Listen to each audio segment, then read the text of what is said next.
Okay, picture this. It's 1811. Europe is just completely dominated by Napoleon. And you've got this 18-year-old Jean-Pierre Pescatore signing up for the emperor's army. Right, just 18. Yeah. Trading, the family tobacco business in Luxembourg, relative safety maybe, for the absolute chaos of war. Can you imagine that moment? The noise, the uniform, just stepping into that huge unknown. It's such a striking image to start with, isn't it? We usually meet historical figures when they're, well, already figures, but here's this young guy making this enormous bet right at the start. Exactly. And Jean-Pierre Pescatore, probably not a household name for most people listening. Probably not, no. But his life story, digging into the sources we have here, it's just this incredible journey full of risk, loss, and amazing reinvention. And that's really what we're exploring today. We've got these articles, these notes, and our mission is basically to unpack them. Who was Jean-Pierre Pescatore? What drove him? And maybe, what can his life teach us now? Yeah, what resonates today? We'll trace his path, from that young soldier, right through the ups and downs of 19th century business and politics, into Parisian high society, and even, surprisingly, into art collecting and rare plants. It's a life really defined by having to adapt constantly. Okay, so let's jump back to 1811. He enlists. Luxembourg, his home, is squeezed between these massive powers. And he actually does okay in the army. Rises to Maréchal des Logis. Which is what, like a senior sergeant? Yeah, a senior NCO rank. Yeah. It suggests he had some ability, some grit, even then, in that military environment. Definitely hints at something early on, intelligence, maybe resilience. But then comes this, well, it feels like a really crucial choice reading about it. He decides to desert. Deserts Napoleon's army. Yeah, and somehow gets back to Luxembourg. I mean, think about that risk. Desertion was not a small thing. He wasn't just walking away. He was risking capture, execution, everything to return to a homeland that was itself, completely unstable. It really makes you think about those moments we all face sometimes, doesn't it? When the floor just drops out and any choice feels like a huge leap. That desertion must have been one of those moments for him. Yeah. Anyway, he gets back, rejoins the family tobacco trade, but like you said, the uncertainty wasn't over. Not by a long shot. And then, on top of all that external stuff, personal tragedy hits. He marries Marguerite Beving, perhaps looking for some stability. Maybe, yeah. But she dies young, very young, leaves him alone, no children. Grief at that point could have just stopped him in his tracks. It could have. But what seems to come through instead is that this loss, this grief, somehow, it forged his resolve. It focused him, hardened him maybe. Right. And this is where we see that first big reinvention kick in. He just throws himself into work completely. And that intensity leads to what you called his business masterstroke around 1817. Yes, exactly. He manages to land this long-term contract, a really significant one, with the French state tobacco monopoly, the Régie des Tabacs, to import Havana tobacco. Now, this wasn't just, a good deal. This single agreement seems to be the bedrock of the massive fortune he eventually built. Took foresight, definitely some nerve, to lock that down. That sounds huge, a real game changer. But even that success, this big contract, wasn't safe from, the political earthquakes happening in Europe. Not at all. Suddenly, bam, Luxembourg's French-speaking part gets annexed by Belgium. And then the country joins the Zollverein. German Customs Union. Exactly. And these weren't just lines on a map changing. The Zollverein, for instance, it fundamentally shifted trade routes, threw up new customs walls, totally changed market access overnight for someone whose entire business was built on importing and exporting tobacco. His whole setup was suddenly at risk. Completely. It really throws up that classic question, doesn't it? When the rules of the game just change radically overnight, what do you do? Do you cling to the old way, fight the current? Or do you dare to reinvent, to pivot? And Pescatore clearly chose reinvention. Yeah. His reaction wasn't to stay put and complain about Luxembourg. It was decisive. He moved To Paris. to Paris, the absolute hub of 19th century Europe. Finance, culture, everything.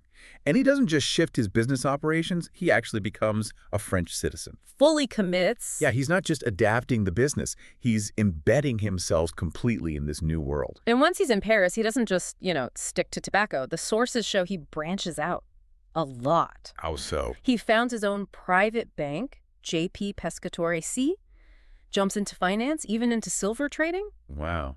So not a cautious toe in the water. This feels like calculated, pretty rapid diversification, a big vision. I think so, yeah. seeing opportunities way beyond his original field.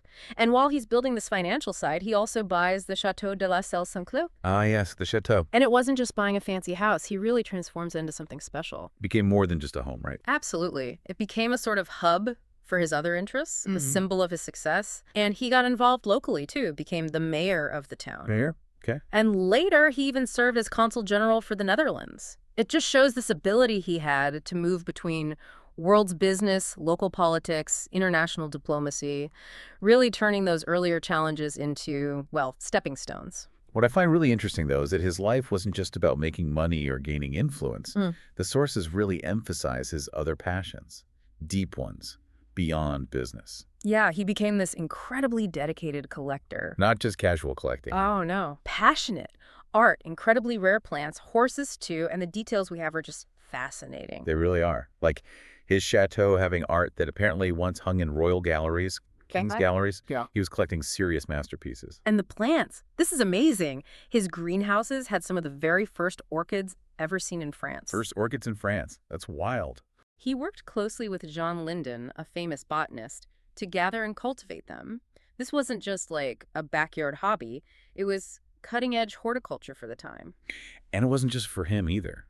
Empress Eugenie, Napoleon III, they actually came to see his botanical collection. Apparently so. He was active in horticultural societies, really pushing the boundaries. It adds this whole other dimension to him. It does, this dedication to beauty, to knowledge, in these really specific ways. It feels like a deliberate contrast to the, relentless focus on industry and money in that era. It's a great point. A kind of reminder that people need wonder, need beauty, not just profit. Makes you think, doesn't it? What do we collect in our lives? Are we gathering things that feed the spirit or just stuff? Yeah, that's a really good question. Worth pondering.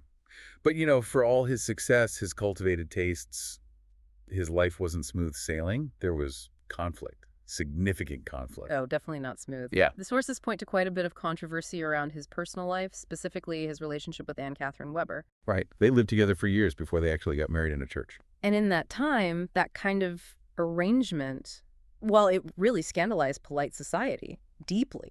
And that defiance, living unconventionally, it had fallout, didn't it? Even after he died. Bitter inheritance fight. It did, but it also says a lot about him, I think. That same relentless drive, that willingness to challenge norms, not just in business, but personally, it clearly won him admirers. But it also made him enemies. People aren't always kind to those who break the mold, No, they're often not. It really poses that question for us too, doesn't it? Are we willing to face pushback, misunderstanding for being authentic, for living by our own compass? Pescatore's life suggests it can be tough, really tough. But maybe ultimately more meaningful. Perhaps. And when we look at the end of his life, his legacy, it's incredibly powerful. He died in 1855, leaving this just enormous fortune. Estimates are like 10 to 15 million francs. Colossal for the mid-19th century. Just staggering wealth. But the legacy isn't just the money he left to people, it's what he left for people, right? His philanthropy. Exactly. That's what really stands out. He donated a huge sum, 500,000 francs to Luxembourg City, specifically to set up the Fondation Pescatore. Which was intended as, what, an old people's home? Yes. And the truly remarkable thing, that foundation is still running today, still serving vulnerable people centuries later. Wow. That's incredible. That's lasting impact. It really is a living legacy. Plus, his art collection eventually became a public treasure for everyone to see, still inspiring people. He's remembered in other ways, too. Streets named after him in Luxembourg and France, even a postage stamp celebrating his philanthropy. And the chateau he poured so much into. The Selle Saint-Cloud, it survived its own hard times, housing exiled royals, being occupied by invaders. It kind of became its own symbol of resilience, just like Pescatore himself. So when you pull back and look at this whole arc, from the young soldier ditching Napoleon's army to financial powerhouse, art lover, plant pioneer, philanthropist, what are the main threads? The sources really paint this picture of risk, loss, constant reinvention, and generosity. Yeah, those feel like the key themes. And it really highlights some core lessons, I think. How do you deal with huge adversity? Well, Pescatore shows one path, channeling that pain, that loss, into intense focus and drive. Turning setbacks into fuel. Exactly. It shows that making a real impact isn't about avoiding struggle. It's about how you respond, how you turn those negatives into stepping stones. And the controversies. They remind us that living authentically, following your own path, it might not be easy. It might bring opposition. But maybe that's part of the price. Could be. And then there's the philanthropy. Such a powerful example. It really pushes us to think beyond our own lives, doesn't it? How can we use whatever we have, resources, skills, just energy, to plant seeds for the future, to build something that helps others long after we're gone? Jean-Pierre Pescatore's story. It feels less like just history and more like a beacon. A reminder that even when the world feels utterly chaotic, when you face personal tragedy, when the ground rules shift under your feet, reinvention is possible. Not just possible, but maybe the way to build something extraordinary. Yeah. And that the measure of a life isn't just what you gather for yourself, but maybe the courage you show finding your own way and the good you leave behind. Well said. So, as you, listening, reflect on Pescatore's journey, and maybe you're facing your own crossroads, big or small, perhaps. Ask yourself these things. What kind of legacy do you want to build? When your world shifts, will you dare to reinvent? Will you make space for beauty, for wonder, not just chase status or wealth? Do you have the courage to be yourself, even if it means facing criticism? And maybe above all, how can you use your unique gifts to lift others up, to plant seeds that might just outlast you? Definitely something to think about.